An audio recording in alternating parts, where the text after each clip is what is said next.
The Dateable podcast is an insider's look into modern dating that the Huffington Post calls one of the top 10 podcasts about love and sex. I'm your host, Yue Xu, former dating coach turned dating sociologist. You'll also hear from my co-host, Julie Krafchick. On each episode, we'll talk to real daters about everything, from sex parties to sex droughts, date fails to diaper fetishes, and first moves to first loves. We are excited you've joined us for an older episode. While our earlier seasons were all about dating in San Francisco, we quickly realized all the themes and learnings are universal for all daters. So we shifted to covering dating from all around the world as the seasons progress. The fun part is, things happen first in San Francisco, the tech epicenter and counterculture capital of the world. We love for you to keep tuning in to our older episodes, but there is no set order to listen in, so feel free to jump to more recent seasons or relevant episodes for you. Enjoy the show.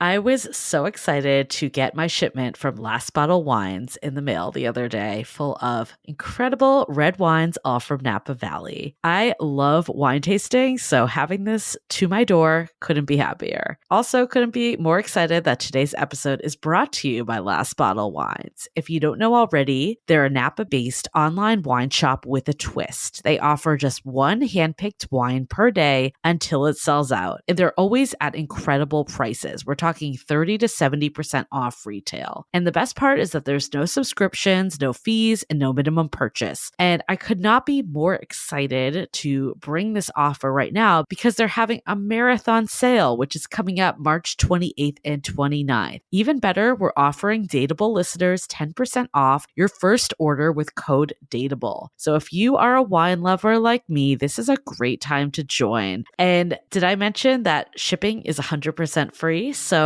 what are you waiting for? Mark your calendar for March 28th and 29th, or get on it earlier if you want. You can sign up at lastbottlewines.com and use code DATEABLE and find out why Last Bottle is the most fun way to discover and buy amazing wine. This episode is made possible by Armoire. Armoire makes getting dressed easy. With a clothing rental membership from Armoire, build the perfect wardrobe with brands that are high quality, unique, and recommended just for you. All you have to do is take a 5-minute style quiz and select items from your dynamic, personalized closet. The styles show up at your door in as little as 2 days. Then when you're ready for new clothes, just swap them out. Listen, I live in Southern California. There is absolutely no need for puffer coats or any sort of those winter jackets. But when I travel anywhere else in the world in these cold months, I'm often burdened with the task of getting winter clothes. And now with Armoire, I can just rent my winter wardrobe. It's brilliant. Right now, our listeners can give Armoire a try and get up to 50% off their first month. That's up to $125 off. Just visit armoire.style/dateable. That is armoire.style, spelled ARMOIRE.style/DATEABLE to get up to 50% off your first month and never worry about what to wear again. Try Armoire today. This episode of Dateable is brought to you by Onesie Date, an event planning company dedicated to bringing cool people together. And you're just in luck. Their next event will be June 18th with Dateable Podcast as a special guest.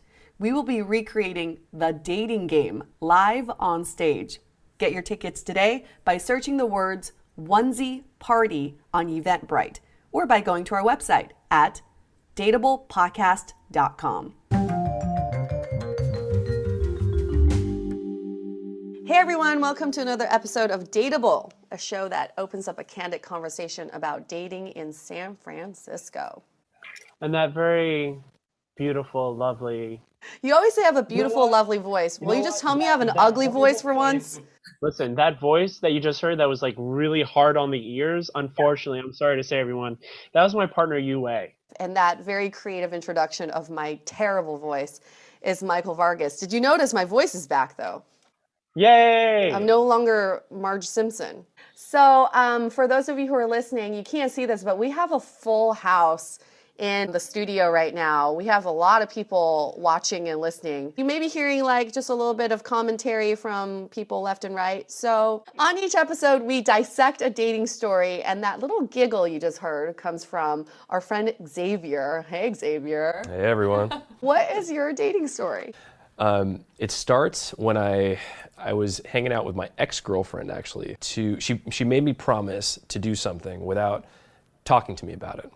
And she just said, give me your word, you're going to do whatever I tell you after this. And so I said... Real quick, was she your ex at the time? She was my ex at the time. And so I trusted her. So I said, okay. That's where strap-ons come in. And she says, I did this life coaching program. I want you to do it. And I said, okay, this sounds really weird. And then I went and did it. And I went from kind of a cocky asshole to a less cocky asshole after I went through this program. Was it Landmark? It was a Landmark program. Yeah. So it's funny. I went through an experiential training, learned about myself and my emotions, and then I went back for 3 months and learned how to coach it. And so I became a life coach. And one of the trainings that I went back to coach, a girl came in. She comes in. Her name is Jen, and I immediately was connected to her for some reason. And she coincidentally was brought into that environment by another life coach. And so she chose to be in my group, and it was like an instant attraction. It was something about it, was energy, right?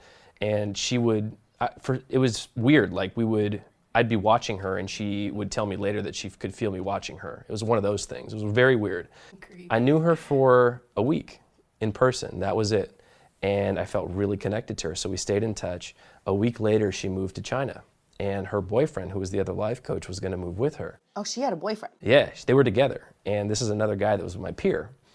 And I kept in touch with her, and we started Skyping, and I fell in love with her, like before I even dated her. You fell in love over Skype? Yeah, I did.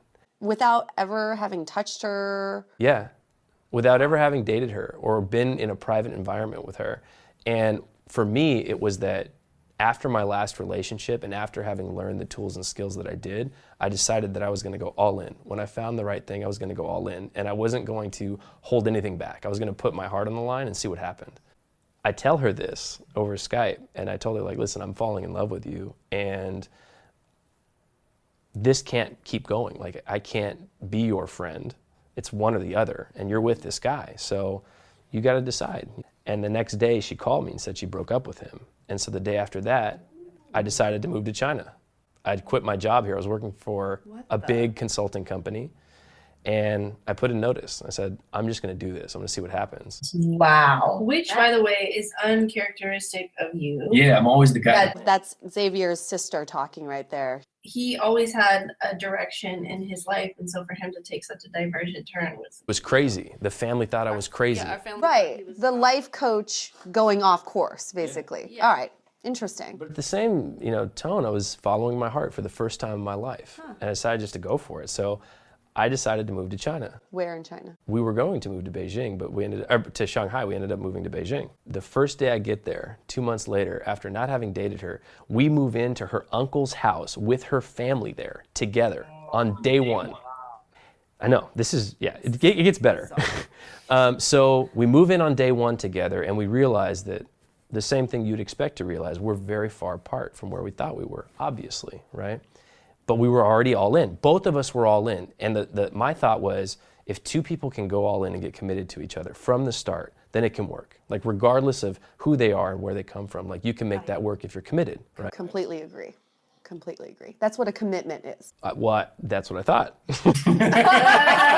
Don't shatter my dreams. So we lived together for 6 months in China and realized we were very far apart. I didn't want to be in China anymore because of other factors, right? Like, it was the air quality in Beijing. It's like I couldn't breathe. I couldn't go anywhere. I didn't know the language. So it was great while I was there, but I decided to come back, and she came back with me. And so we ended up living in the Bay Area for a year together. But when we came back, right when we came back, 6 months in, she told me that she's not a monogamous person and that she knows that at some point she's going to be with other men. And at that point, I was in love with this girl. And so I had a decision to make. It was, do I get recommitted and try and see what happens? Like, am I open enough and confident enough to do this for a person that I am in love with, or am I not? And I decided to do it. So we decided to be in an open relationship 6 months in. It came from her wanting to be, but ultimately we both did it. I mean, if I was going to be in that situation, I was going to do it too. It's like, it wasn't because I really wanted it, but it was, I felt like it was the best way to protect my heart in a situation where I could get really hurt. If I felt like it was equal, at least I had that, right? That was the logic. So for those other months of knowing her, she never told you? She didn't tell me that. And she didn't tell me up front, which is fine. I mean, she told me when she told me, and it was part of her process, and I get it. It was my choice to stay with her, right? So I did. And then we went through the motions, right? We started going through this thing, and I was the one to actually step outside of the relationship first, and it was fine. And then, as soon as she did it, this well of jealousy came up from inside of me, like really vicious jealousy, ugly stuff. And I didn't realize that I had that in me, right? And the process of dealing with that and understanding that women are not my possession to have in a relationship, right? That a relationship is not possession, and that partnership is not possession, actually helped me to become a much better man and partner myself. So going through those emotions actually put me in a position where, unless my partner dies at some point in the future, there's nothing I can go through that I couldn't handle. Like, actually prepared me to be ready for anything and everything that happened. Infidelity wasn't a problem anymore, as long as we weren't lying to each other, right? As long as we were honest and open and could be together with whatever happened, right? It was us against everything else. So the first time she, I liked your words, stepped out of the relationship, how did you find out? Did she come to you and say? She told me. What and did I she knew. say, though? I knew. I questioned her because I knew I could see it. We were so close. Did she tell you, or did you question her? I questioned her about it because I could see it. I could see something happen. Something was different. And I asked her, I was like, did you hook up with somebody this weekend? She told me, yeah. And she told me what happened. I instantly went to, I'm not good enough as a man because she wanted somebody else. And it was a sense of like self-worth. It was a self-worth thing. Like, I can't be who I need to be for you to be happy, right? That was the first reaction. And what I learned over time as this happened more and more is that that's not it at all. It's like what I think now is that one person can't be everything to anybody. Like, you actually need to have those experiences with other people in order to be healthy as a human, I think, right? Biologically, psychologically, physiologically, all the logically ways, right? You need to have those experiences with other people. And so going through that actually helped me to learn that. Even though I had all the tools and the skills and I knew how to interact with people and coach people, that forcing myself to go through that was actually the best thing I could have ever done. So fast forward a little bit. So we're in Oakland, we're experiencing this stuff. I'm going through the most powerful emotions I've ever experienced in my life, like the strongest love and the strongest jealousy at the same time. We decide that we want to go to New York together. So we go to New York. We move to New York out of San Francisco. What? Yeah. And we get a spot. Mind you, meanwhile, I was like, this bitch is not worth it. I was like, this bitch is not worth it, I mean, says the sister. I could see that. I could see the angst in my brother because I've known him my whole life, and we're also very close. And I knew on some level that it wasn't working, but I thought that I could make it work. I had a hero complex. I thought that I could do whatever I needed to do to be with whoever I needed to be with, because that's how great I am. That's what I thought about myself, honestly. Yeah, it's just like, pumping the air up a little bit. Okay, so we're in New York, and I decide that I want to come back for startup stuff, and fast forward another year, we're 3.5 years in, and she starts developing a relationship with somebody in New York, like a real one, a meaningful one, an emotional one. Even when I go back there, it's like something that she wants to be a part of.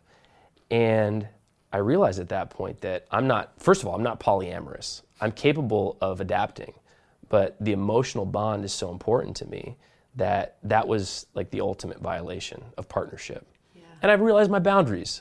I finally learned what my boundary was. Like, this is it. Like, I can't do this anymore, right? So I ripped myself out of the situation. One day I just picked up, got in a flight, and left.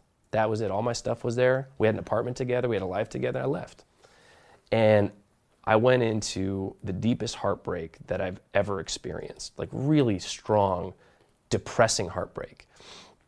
And my sister actually picked me up out of it. And this was a year ago, and I still feel it. Talking about it now, I still feel it, angst inside, But I broke my own heart, which is the best thing that I could have done for myself looking back on it. Like, understanding what it's like to go through heartbreak, and having done it to myself, I was fully accountable for what I did to me and what I could potentially do to somebody else. So now I'm aware when I'm dating somebody, like, all of the triggers that I experienced that I could affect in somebody else.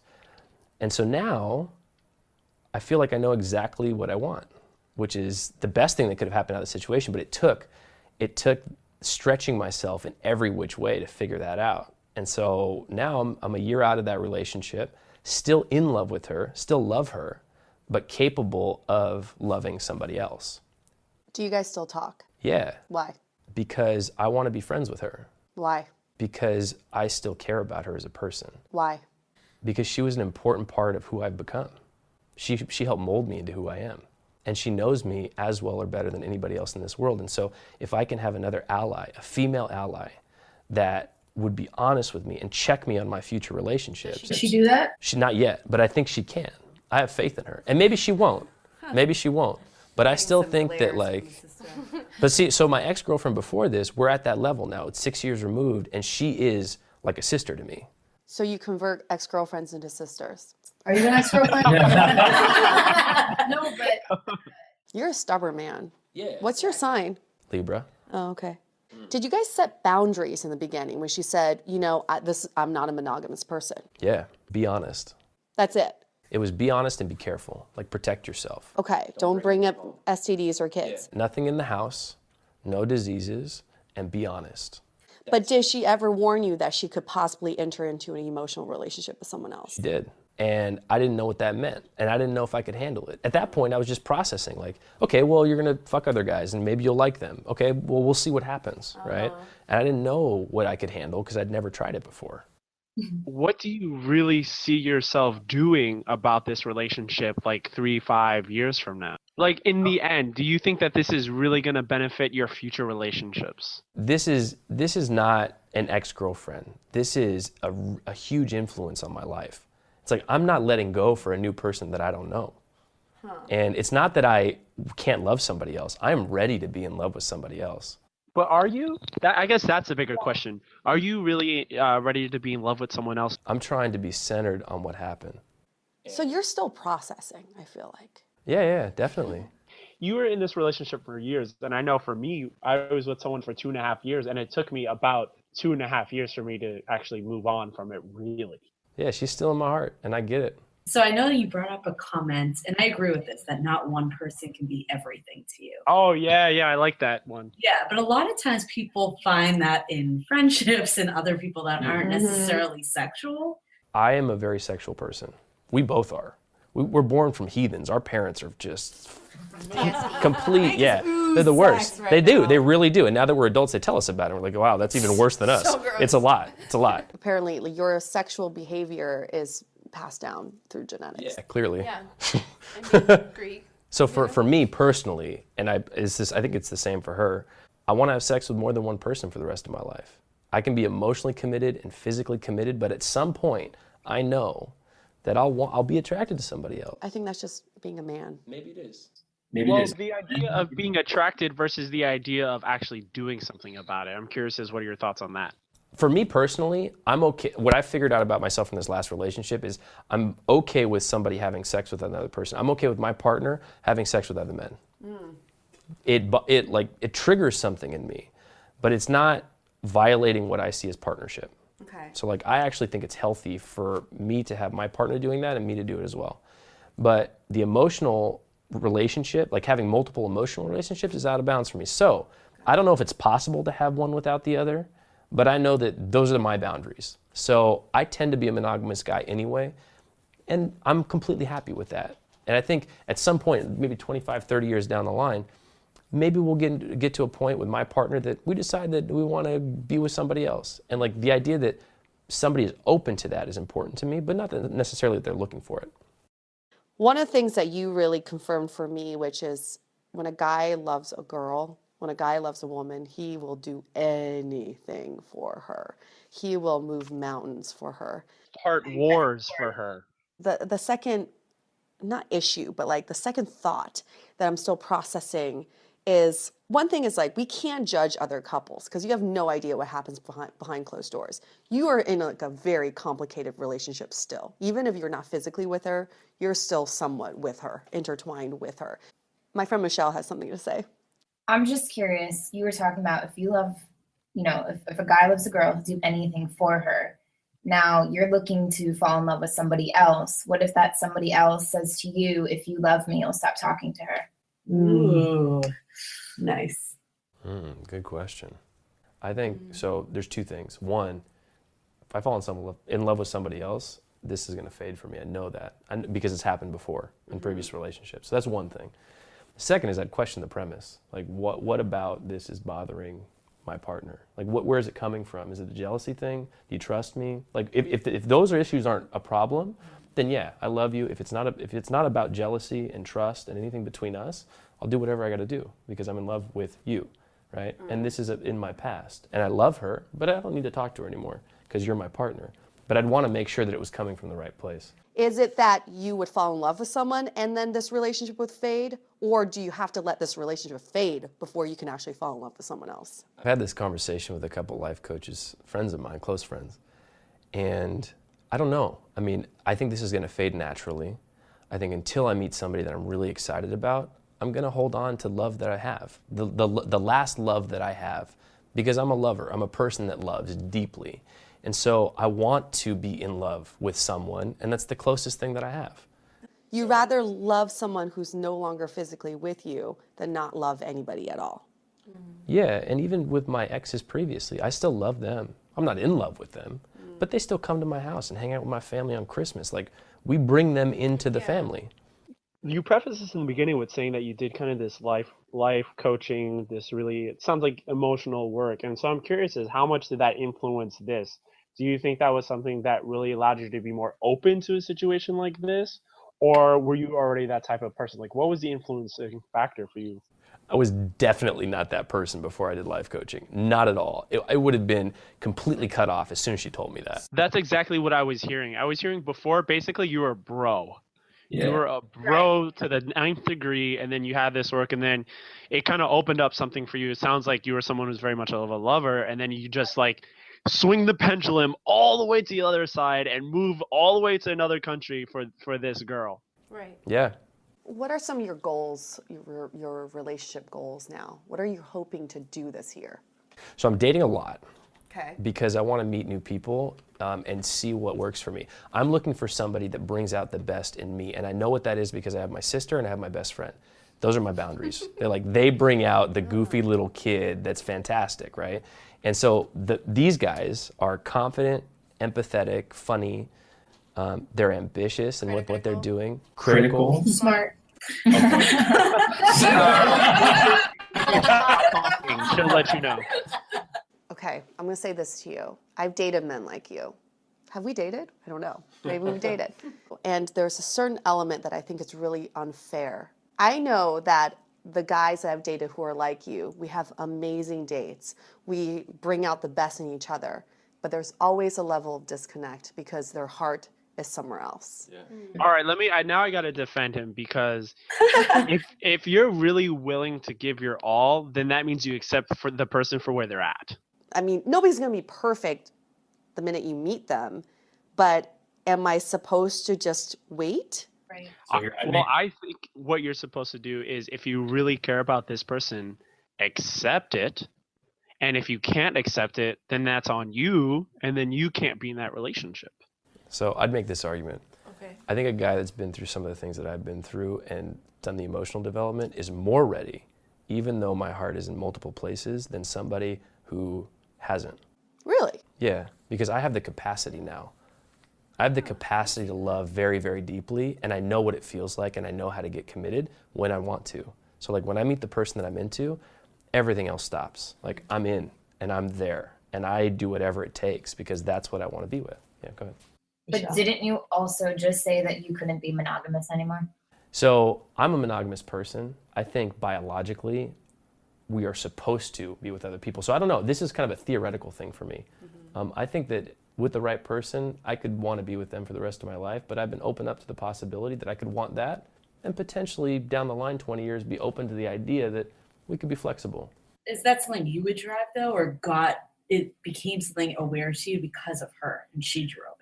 She made me aware to it. Right. And having gone through it, and I realized why it works for some people, and I don't know. I mean, I don't have the answer to what I'm going to be like in 20 years or 5 years. obviously we're not supposed to be monogamous. We should be fucking around and be falling in love with other people. I mean, you just should not be with one person for the rest of your life. But it comes down to, what do you want? I'm happiest in a monogamous relationship. And I actually believe in this notion of being with one person until we're ugly and nasty. I believe in that notion. Maybe some people don't. You'll forever be beautiful. Well, yeah, you're right. I'm Asian. Maybe you're I'll be nasty when I'm 80. It's okay. But I guess it really depends on individually, what do you want? I want a life partner that brings out the best in me, that I can grow with. Somebody that is willing to grow with me and on their own together. That's what I'm looking for. I don't need to be fucking other women.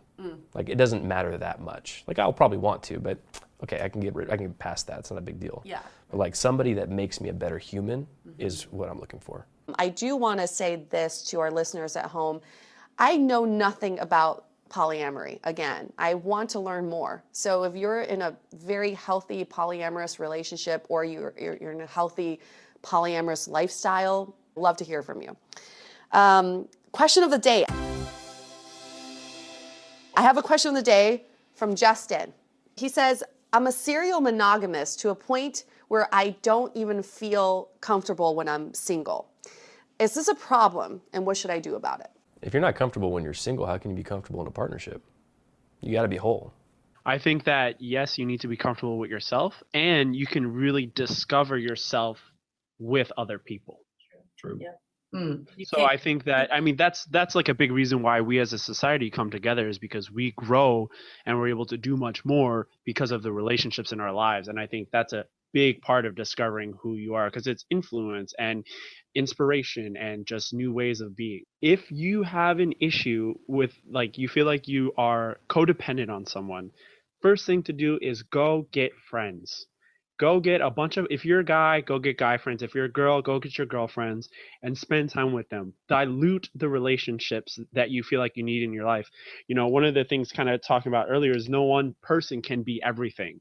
So start with getting friends. And I think that would help you feel more confident in who you are, help you feel connected, and then look for a relationship. I mean, I think friends are necessary, don't get me wrong, but I think he needs to take a vacation or do something completely by himself and really get comfortable with himself.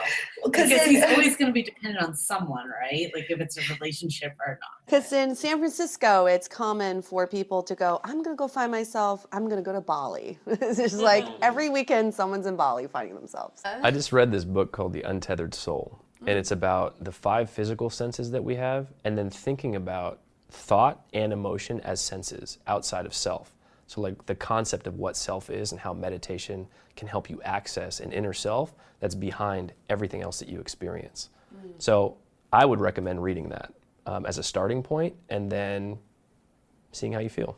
Yeah, I think it's just a lot of self-awareness. You need to develop more self-awareness. I would tell Justin to do something really uncomfortable, like push himself outside of his comfort zone. Go take improv classes for one. Just be really uncomfortable by himself for a bit. Go do peyote in the desert by yourself. Yes.